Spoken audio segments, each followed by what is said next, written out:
Chad Sarosh, for the invitation. It's really a privilege to be here. I think this is a very special audience because not only are you direct employers, but you're the savvy direct employers who really want to understand new trends, new things going on in online recruitment.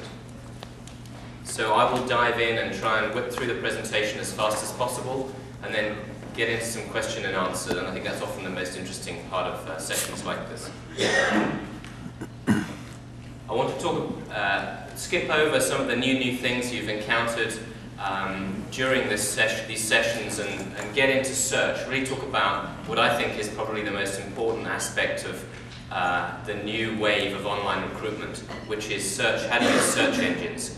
And as part of that, keyword advertising, how can you spend money on search engines in effective ways?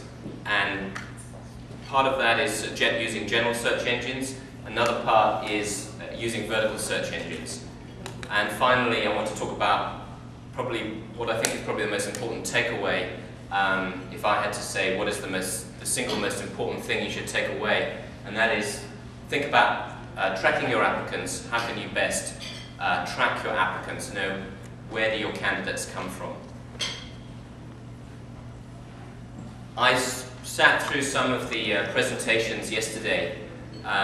Excellent one from Joel Cheesman, great one from Jason Goldberg of Jobster, very entertaining, a lot of talk of new trends, new things going on, but I think a little bit confusing in terms of, potentially confusing, I think the presentations were very clear, but confusing in terms of what you as a HR person should do about these trends. So many different things going on. And I think we've heard about recruitment videos, MySpace, social networking, .jobs, referral networks, Web 2.0, and finally, search engines. What I would suggest, I would put it to you that most of those things are more important for recruitment branding than actually getting the right candidates. Now, some people would argue with me on that, but creating a recruitment video is nice if you can get people to view it, but the idea that you can create a recruitment video, put it up on YouTube and get thousands and thousands of people to view it is maybe a little misleading. If you're Google, you can do it, no problem. But if you're an average company, a lot more challenging to do. So I would encourage you to do it, but don't expect you're going to get a lot of candidates, a lot of new candidates that way. What I would suggest is that you can get a lot of great new candidates by using search engines. So I've called this slide Cutting Through the Clutter. I have a question for you. When you post jobs to Monster or Career Builder, what are you actually buying? What are you actually getting? Does anybody want to volunteer an answer? Exposure. Is it exposure? Okay, interesting. Any other suggestions? Bulletin board space. Bulletin board space? Okay. So it's very much the classified advertising mindset. Anybody have any other suggestions? What are you buying when you post a job to Monster? How about a targeted click, a qualified referral, a qualified candidate? That's what I believe you're really buying from Monster or buying from Career Builder. Because what you're normally doing, if you're a big company, if you've got an applicant tracking system, you're actually driving candidates from Monster to the jobs on your own website, on your applicant tracking system. So you're actually buying a click from Monster. You're actually buying clicks. And it's targeted job seeker clicks is what you're buying. And so generally companies don't get resumes by email directly from Monster. You're getting it from your own website, from your own jobs posted on your website. And you use Jobbers, you use Monster, you use Career Builder, you use Hot Jobs to drive candidates to your website. How else can you drive candidates to your website?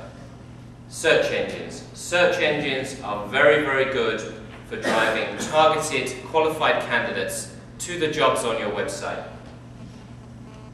Why are search engines good at this? Because they're comprehensive. They have very high relevance in terms of the results. And comprehensiveness and relevance, I would put it to you, are two sides of the same coin.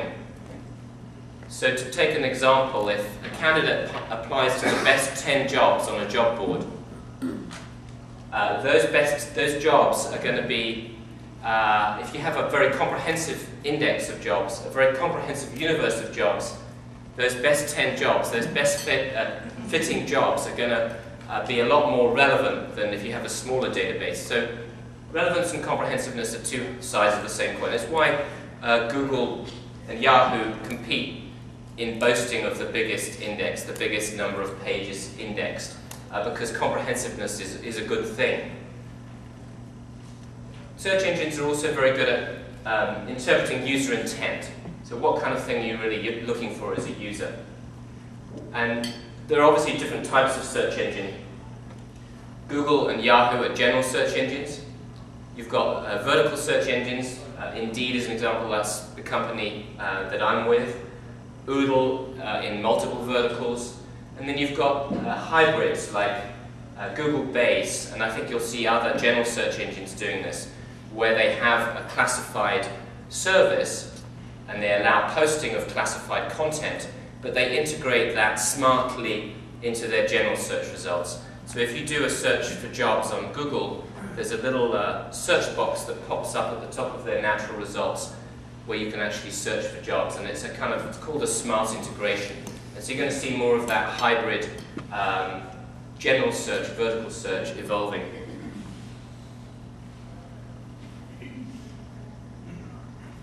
How can you use search engines to get targeted, qualified candidates? Search engine optimization is one. How do you get your pages, the pages on your website, coming up higher on Google's natural search results? I'm not going to talk about that today. It's an interesting topic. It's all about how you design your web pages. It's about, to some extent, it's about how you get links into those pages from other websites. But I will defer to Joel Cheesman, who is here, and many others who are good at understanding how to do that. I think it's absolutely critical to do that. But in addition to doing that, you can also spend money on search engines in addition to thinking about optimizing your natural results. You can spend money with keyword advertising, and then there are other specialized ways of advertising, which I'll talk about in a bit, including sponsoring your jobs, which is what you can do on Indeed.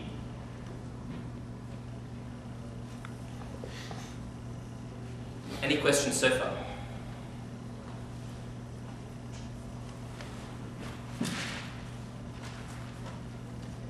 This is a familiar page to most people, I would think. If you can see there the, I don't have a pointer, but you can see this smart integration right here that Google has done with Google Base.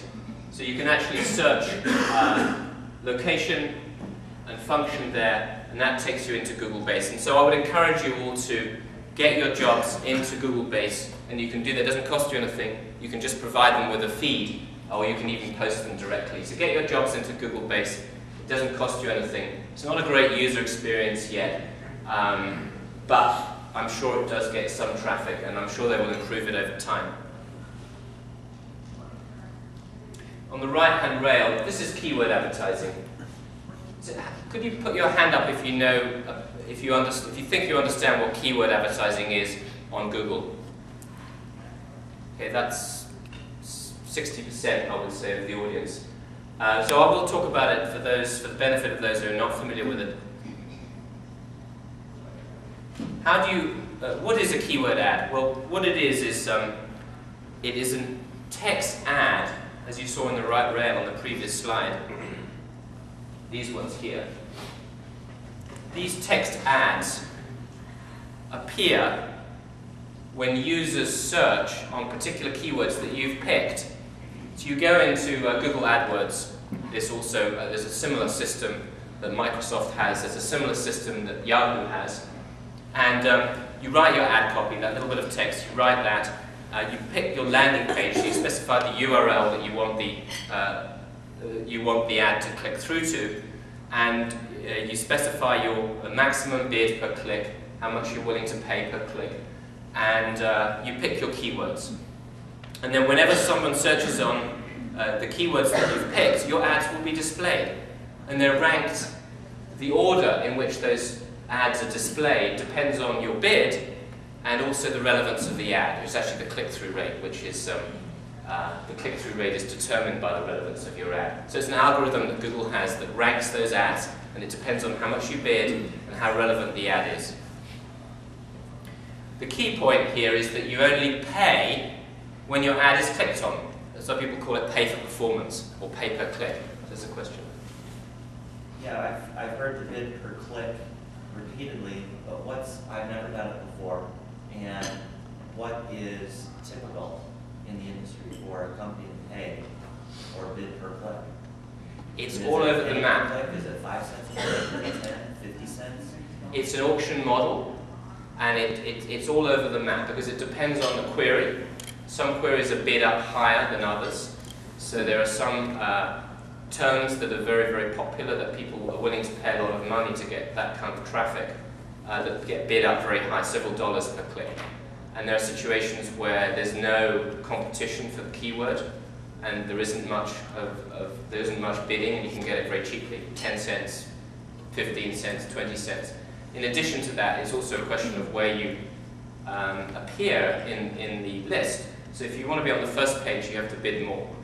Normally, typically, if you want to appear on the first page of Google search results for a particular keyword, you have to bid a lot higher. If you don't mind being on the second page or the third page, you don't have to bid so high, and then you're going to get a lot less traffic. So there's a trade-off, obviously, between your position and the amount you pay. So, yeah. What are the benefits of keyword advertising? You get highly qualified candidate leads. This is why Google is so successful as a business and as a service for users, because it's a way of cutting through the clutter. It's a way of bringing very targeted leads to companies that are advertising. The price per click you pay is determined by the auction market, as I said. So you specify your maximum bid, but you don't pay that.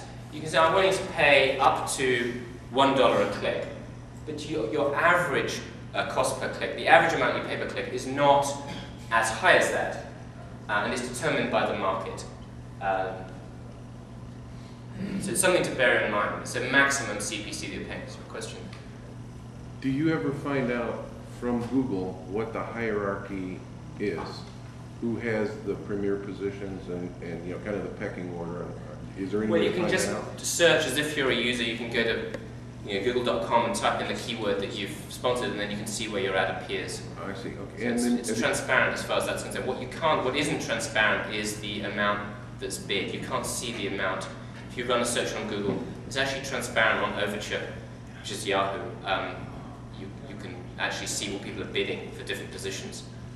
Where I was going with that is, like, I know with Career Builder, they have also bought in keywords and bought positions for certain companies in certain cities. So they're into that hierarchy of selection too. And when you look at all these things, it's kind of hard to figure out how they all mesh together.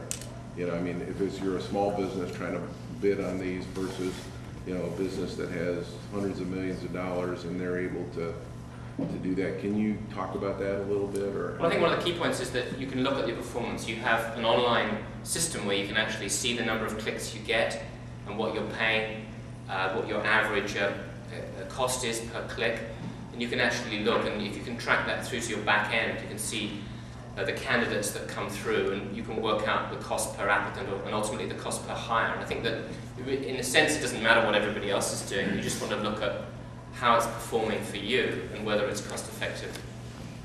I see. See, what I hear you saying is it doesn't really matter where you're in the hierarchy. If you're getting the traffic you're needing and enough clicks are getting through your ATS to get to the people that you're absolutely. Okay. Absolutely. And one of the beauties of it is that it's so flexible. You can turn it on and off whenever you want. You can ramp it up and down. You can increase your bid. You can decrease it. You can do it, on a daily basis. You can do it. You can just tweak it whenever you like. So much more flexible than the pay-per listing model, where it's rigid. You just pay your $300 or whatever it is to post your job, and if you get rid of your ad tomorrow, you don't get your money back normally. Paul, I have a question. You can do that online yourself, right? Absolutely. It's self-serve. it's called AdWords. You get, in Google's case, you'll get a lot more traffic typically from Google than you will from the other search engines because they have a lot more users. But I'd encourage you to try the others as well, Yahoo and MSN. Have you got any metrics around this? Have you talked to companies that have used it and the success rate? Yeah, I don't have them to hand, but typically it's very, very cost effective compared with alternatives like posting on job boards. Cost effective, I would imagine, but I'm wondering actual hires. You've talked also very, very good, yeah. And I think that, I could talk a bit about experience with Indeed.com, which is using vertical search, but some of our clients are actually sourcing as many or more candidates from Indeed as other. In fact, we do have a stat that Chad gave me yesterday, Xerox, which is it's advertising on Monster, and it's also getting candidates from Indeed, which is our search engine. And I have the figure here actually. In September, Monster got 247 applicants. Xerox got 247 applicants from Monster and 239 from Indeed. So they got as many candidates from Indeed almost as Monster in September. That was Xerox, just one company, random example. And I don't have the figure for the number of candidates they got from Google and the general search engines, but I imagine it would be pretty high if they were doing keyword advertising.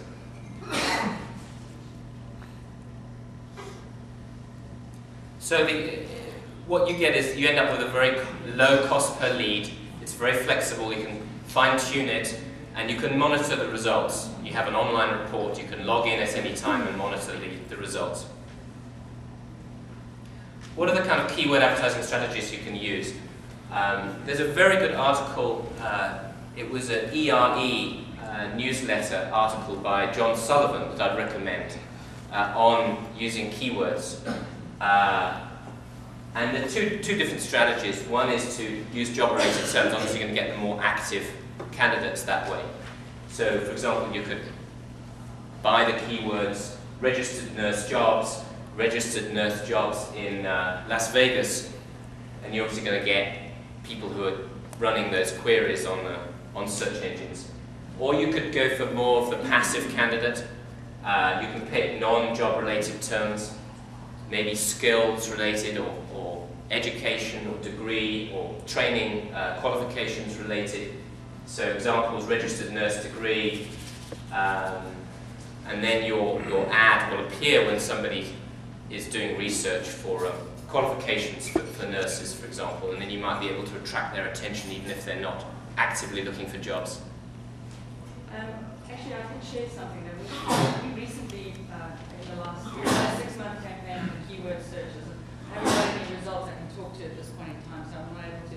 But what I can tell you is that we bought all our product names for the company, and one of the things that we realized when we looked at referring URLs to our website, we looked at what was referring, and most of the referrals were not only coming out of job-related things, but coming out of our product sites. So people were calling up our products, going through the product sites, and then pulling it through, for some reason coming into Nevada.com through the product sites, because we have our URLs posted everywhere, and then going into careers from there, which was really quite interesting. And we actually had, for the first time, a really high number of product-related referring URLs to our website, which was interesting. Yeah, I think one of the things that's flexible about keyword advertising is you can specify any landing page. It doesn't have to be your careers page, it could be anything. You can create a new page. Say, I want to advertise the recruitment video I just created, and you can sponsor that. I mean, you can buy the keywords and drive traffic to that particular page. So now I want to talk a little bit about, sorry.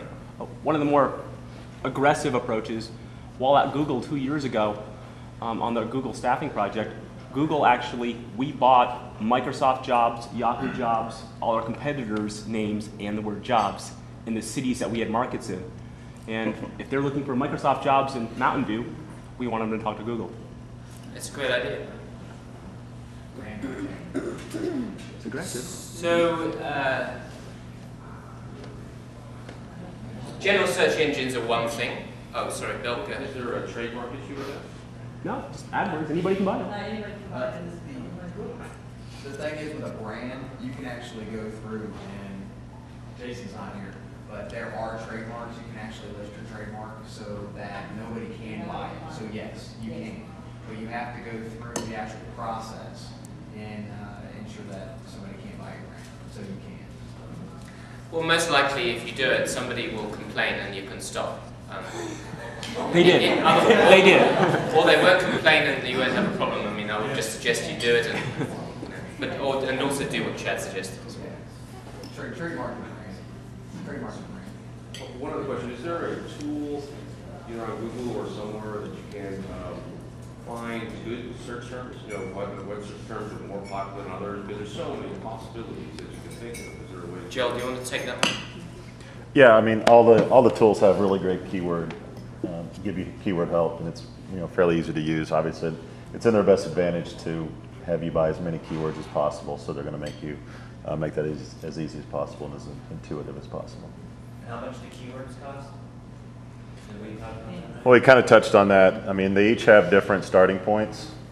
Google's as low as a penny per click, but like you said, if it's a competitive term, they're going to say, you're not going to get any traffic from that, so you have to up your bid. Overture and Yahoo actually just updated their system to a more Google-like product, so I can't really speak to how their new system works at this time.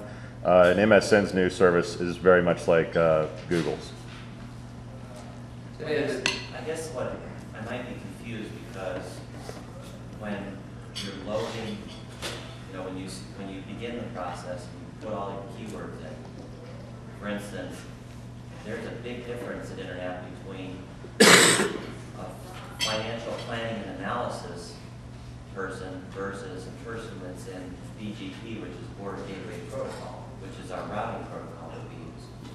So we don't want somebody applying to our BGP engineer, network engineering job that has a CPA. So do you upload all the keywords, for instance, from an ATS that are related to FMA? Do you upload all the keywords that are related to network engineering? I think you have to think about the intent of the user. Put yourself in the shoes of somebody who's using a search engine. What kind of keywords are they going to be using? If you want to try and attract that kind of person, what kind of keywords should you pick? So I don't think you should just be uploading keywords indiscriminately. I think it has to be a pretty thought out process, which is one of the drawbacks of keyword advertising. It does take work and take some kind of strategy to think about what kind of keywords you're going to buy. Okay. Well, if you think about it, it's like radio ads. When you're running radio ads, there's a demographic, there's a geographic area. You can do all this on Google.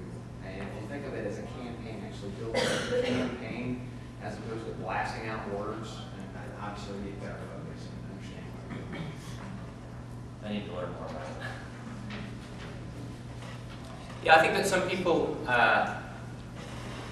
think about search engine advertising in terms of broadcast. It's not broadcast, it's the opposite. It's narrowcast. It's very targeted, and that's why it's successful.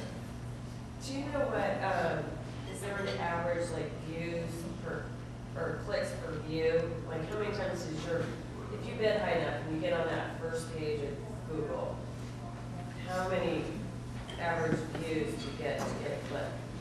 You can see that. If you have an online account, if you set up an AdWords account, it's one of the columns, it's one of the things. There's various columns you can see, the average cost per click. But yeah, does it show how many times people have to, how many people have to see it does, it shows you page views. And does Google have averages? I mean. I don't think that's published. And I don't think it really matters because what matters is what it is for you. It is what matters, I think, because if it's some completely unrelated field, it doesn't really matter how that compares. I would say not. I just wanted to say that most of your marketing people know this. This is not new.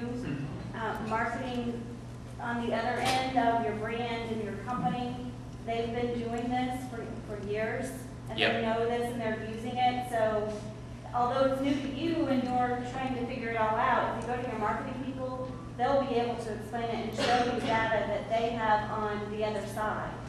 So I think that's a very good point. Talk to the marketing people in your organization that already understand it, the people who are responsible for online marketing.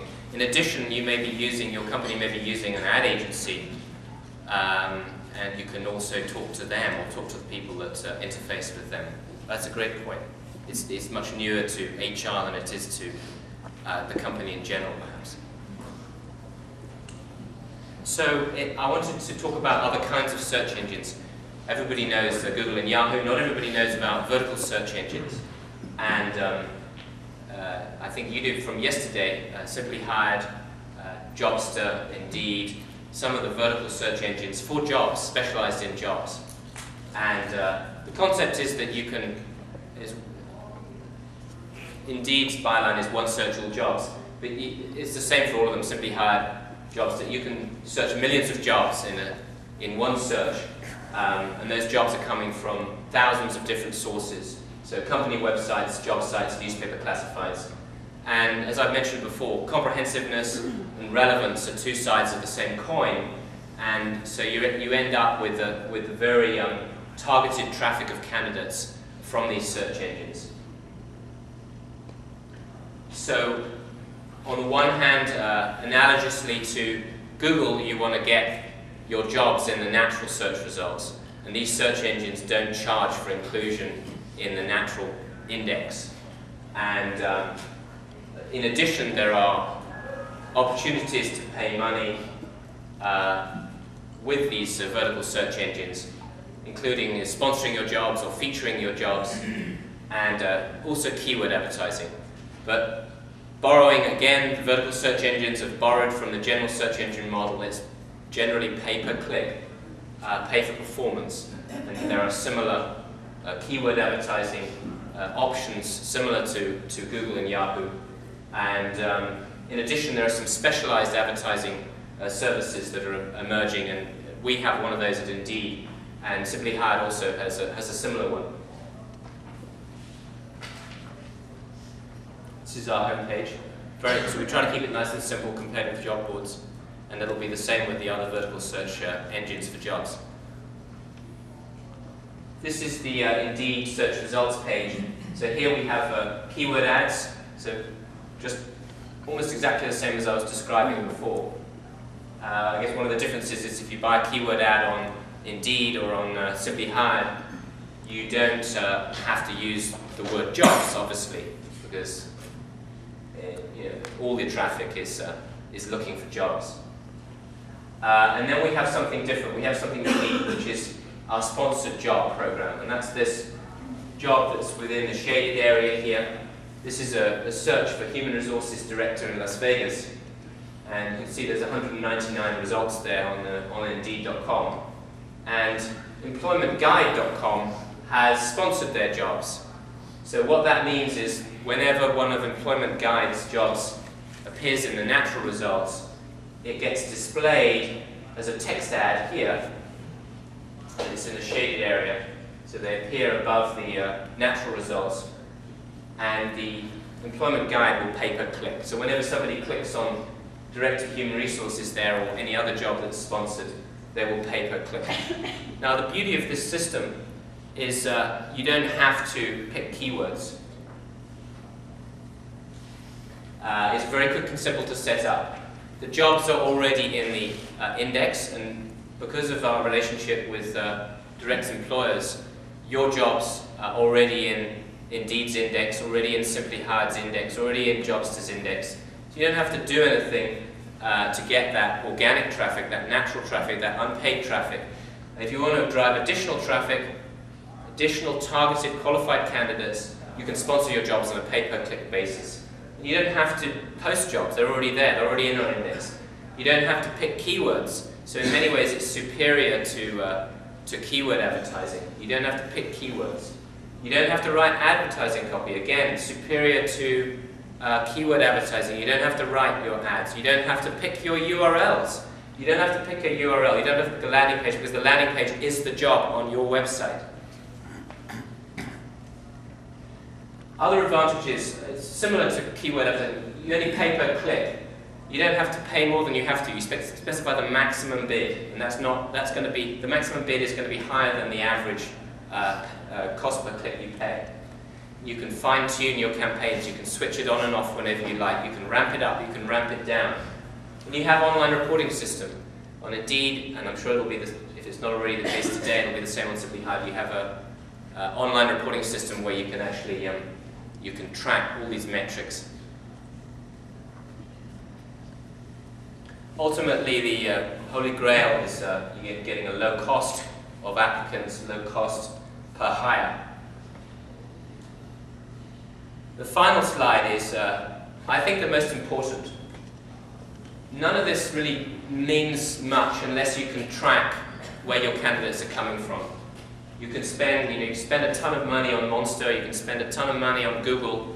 Unless you can track where your candidates are coming from, you can't optimize your campaigns, you can't optimize your relationship with Monster or with Career Builder or with Google or with Indeed or with Simply Hire.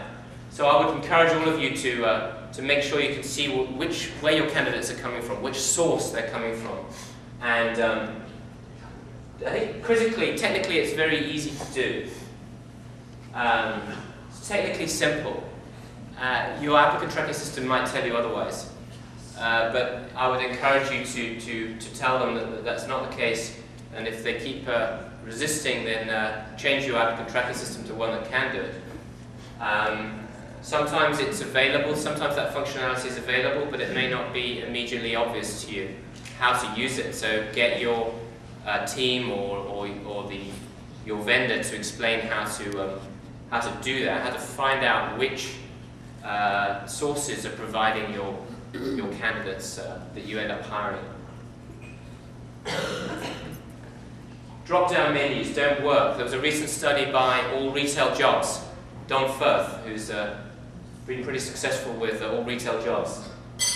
He did a study that looked at how people use these drop-down menus. Where did you find this job? Was it on Monster? Was it on Career Builder? Was it on our own website? And people just, I think, I can't remember, I think it was like 5 out of 6 times they picked the wrong one. It was like over 80%, anyway, over 80% of the time people picked the wrong choice. So you can't rely on that. And I don't know why applicant tracking systems continue to use this methodology. It's really a joke. And so you don't use it or ignore it if it is there in the system and you can't get rid of it. And make sure that these things are tracked in an automated way. So that's really my conclusion, and we've had quite a lot of Q&A during the presentation, which is fantastic, and I'd love to sort of open the floor for more if we have time, Chet. Do you know where the source of that study is about the drop-down menus don't work? There is, it's All Retail Jobs. You can actually find it on John Sumser's Into BizNet, if you're familiar with that.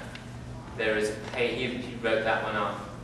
That was after slamming the vertical search engines, I think, probably a couple of days out. He wrote about that a few days ago. But I can send it to you. He's out on his lawn now. He's out on his lawn. Sorry. This is more a general comment to what I've seen, and I've talked with a lot of folks. I've talked with Chad, I've talked with Eric and Bill, and it has to do with, I don't care where the candidates come from. If they're good, we want to hire them.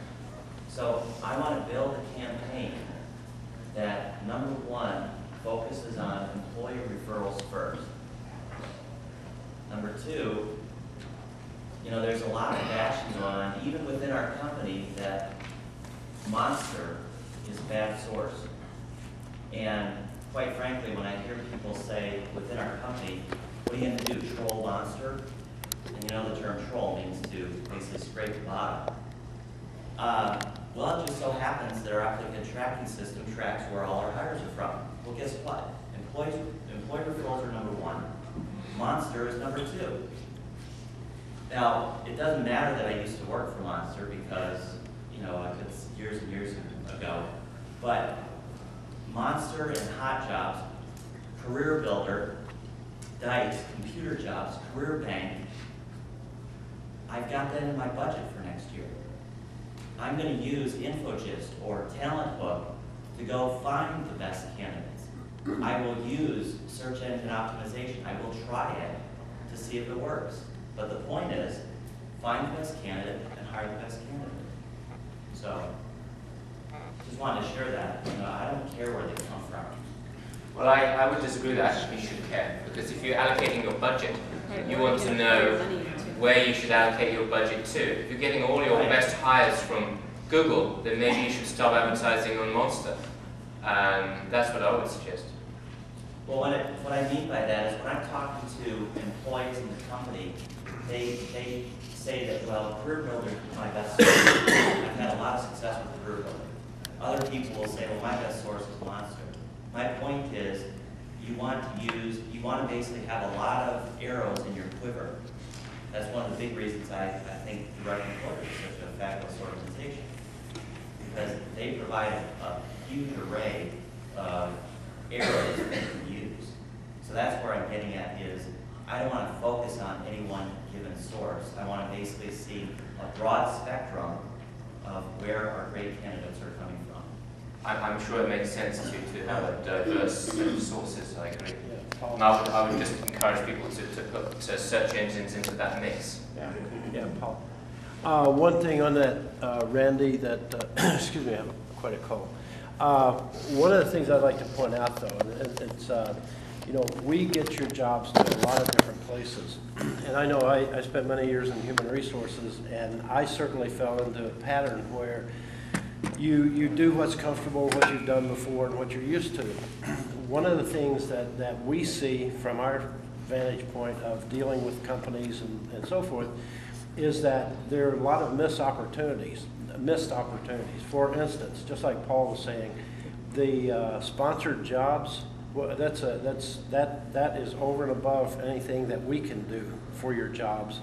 And if you sponsor, let's say you have a hard-to-fill job or a job that you have a short lead time on or whatever, and you can turn that off and on and use it as you see fit and as it benefits you, the sponsored job. What a tremendous advantage that gives you. So, we do a lot and we get your jobs to a lot of places, but this is the best example that I can think of something beyond that you can do that really great role that these guys play. I don't think anybody's trying to suggest that you should stop using the job boards. I think that they get a tremendous amount of traffic, and there will continue to be great sources. And we work, many of them are our clients. DICE, for example, is sponsoring all their jobs on Indeed, so that many of these job boards are our partners. And I obviously encourage you to continue working with them. I'm just trying to suggest that look at other alternatives as well. Look at search engines, look at blogs, look at other ways of trying to find good candidates. I had another comment. Throughout the 2 days, we had heard very little about the email marketing campaigns that are out there that we experimented with this year and had a lot of success with that around very targeted, specifically through Yahoo. I'm thinking about Yahoo now, the people that you can get an email address, and you can do this on Google as well, where we were able to pick up on certain people who've opted in on email campaigns through, they want to hear about jobs related to, say, we were specifically looking for sales reps, and we actually got an unbelievable response through that. Now, again, I can't tell you how qualified they were, because I think the bottom line here is we want qualified candidates. We have no problem with applicant flow. In fact, our company has definitely got no problem with applicant flow. But the thing is that it's the qualified part, and for some reason, we've actually seen some really good stuff through that whole email marketing campaigns that are going out through that. It's also very targeted. Like you said just now, it's not going out to the broad base, you're going more narrow base, and you're kind of being more targeted. I've not heard very many people mention that over the last 2 days, because I think that's another way, like the AdWords, because you can link it to that too, sending out stuff to people. So I think email is still important. Obviously, with the rise of spam, it's become in many ways less effective than it used to be. But I think there are instances where it can be effective. And I think that in terms of the services like job boards and search engines, email is an important component with the job alerts. So when you have if you have a job in the Indeed index or in the Simply Hired index, that will get emailed out to people who have saved a search as an email alert, that if your job matches that query, then email will also work in that way. But I'm sure, as you say, there are other ways to use email, newsletters, and other ways that you can use email to try and build relationships with candidates. On the email part, she makes a real good point, and I think you mentioned it, and it's really important also. Targeting your target. We've done some email campaigns, you know, let's say for salespeople in Northern California, bilingual with our brand on them, and then also followed up with an open house, and we've had tremendous results. And with a company that's as big as we are, we tend to cast the net too broadly sometimes, and I think we're learning to isolate targeted goals, individuals to fill specific jobs and put them together in a strategy and knock them off one at a time. And I think that's critical, because unless you get down to that targeted approach, you generally, what our experience is, you don't get what you need. There's another technology which we haven't talked about that related to this, and that's RSS. How many people here have heard of RSS? That's pretty high, about 50%. You should have on your website a way for people to subscribe to jobs via RSS. I don't know how many applicant tracking systems are doing this, but you should again put pressure on your applicant tracking system to enable users to save a job search on your website as an RSS feed. So if you use my Yahoo or Blogliners or Google Reader, you can subscribe to feeds from many different places, news feeds, and the general search engine, the vertical search engines like Indeed and Simply Hired. You can actually subscribe to any job search via RSS. And as a company, you should make your jobs available via RSS. And the advantage of that over email for the user is that you can switch it off. You're in control as the user. You don't have to try and get unsubscribed from a database of email addresses that you're not in control of.